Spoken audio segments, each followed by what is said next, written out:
नमस्कार मुलांनो.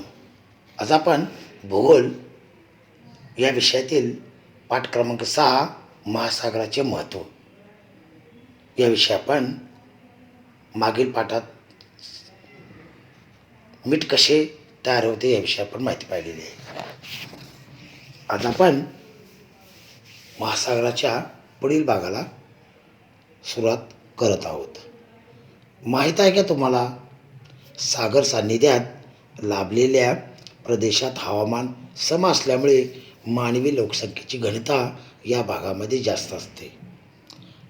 हवामानाबरोबरच समुद्रातून मिळणारी विविध उत्पादने, विपुल प्रमाणात उपलब्ध होणारे खाद्य यामुळे सागरी किनारी भाग मानवाला नेहमीच आकर्षित करत आलेला आहे. माहीत आहे का तुम्हाला, भविष्यामध्ये महासागराच्या लाटा, भरती, ओहोटी यांचा उपयोग करून वीज निर्मिती करता येणार आहे. महासागरातील खारे पाणी क्षारविरहित करून पिण्यायोग्य करता येणे शक्य आहे. त्यामुळे पेयजलाची टंचाई कमी प्रमाणात दूर करता येईल. संयुक्त अमिरातीमधील दुबई या शहरांची पेयजलाची व्यवस्था याच पद्धतीने केलेली आहे. आकृती 6.6 खारफुटीची वने. सागर किनाऱ्यावर दलदलीच्या भागात, खाडी क्षेत्रात क्षारयुक्त मृदा व दमट हवामान असते. अशा ठिकाणी तिवरी म्हणजेच खारफुटीची जंगले, सुंदरीची वने वाढतात. खारफुटीचे लाकूड तेलकट, हलके व टिकाऊ असते.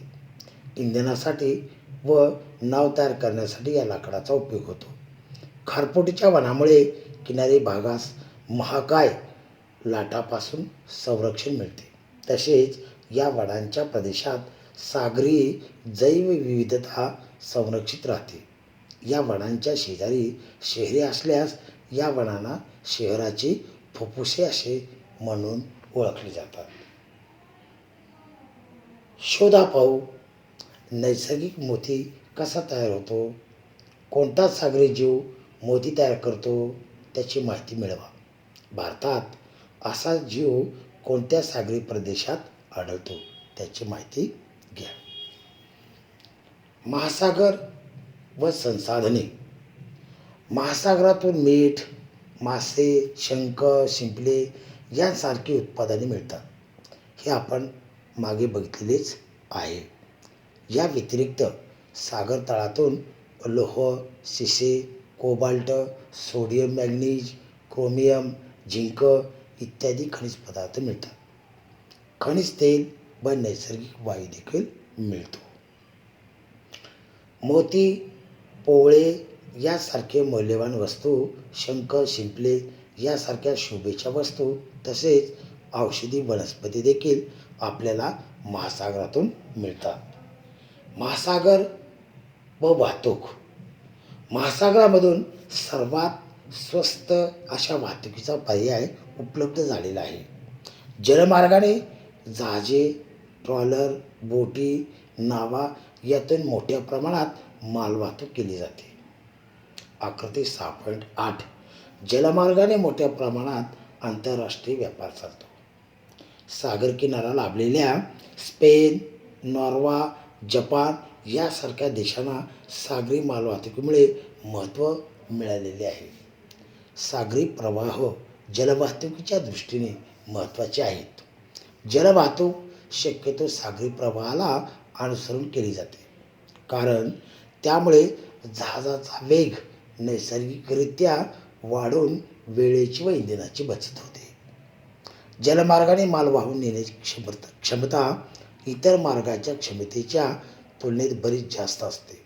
त्यामुळे अवजड वस्तू जसे कोळसा, कच्चे तेल, कच्चा माल, धातू, खनिजे, अन्नधान्य इत्यादी मालाची वाहतूक करण्यासाठी जलवाहतुकीचा पर्याय खूप मोठ्या प्रमाणात उपयोग आणला जातो. पण महासागराच्या समस्या काय आहेत? पृथ्वीच्या सुमारे 70.80% भाग पाण्याने व्यापलेला आहे. मानव आपल्या गरजा भागवण्यासाठी ज्या कृती करत असतो त्यातून अनेक प्रकारचा कचरा निर्माण होत असतो. अशा कचऱ्यापासून प्रदूषण होते. महासागराचे प्रदूषण ही एक आज मोठी समस्या निर्माण झाली आहे. तेल गळती आकृती 6.9. शहरामध्ये निर्माण होणारा घाण कचरा सागर जलात टाकणे. 6.10. सांडपाणी सोडल्यामुळे होणारे सागरी प्रदूषण.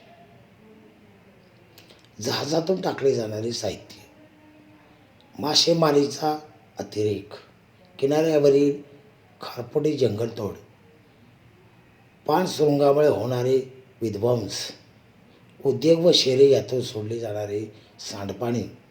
आकृती 6.10.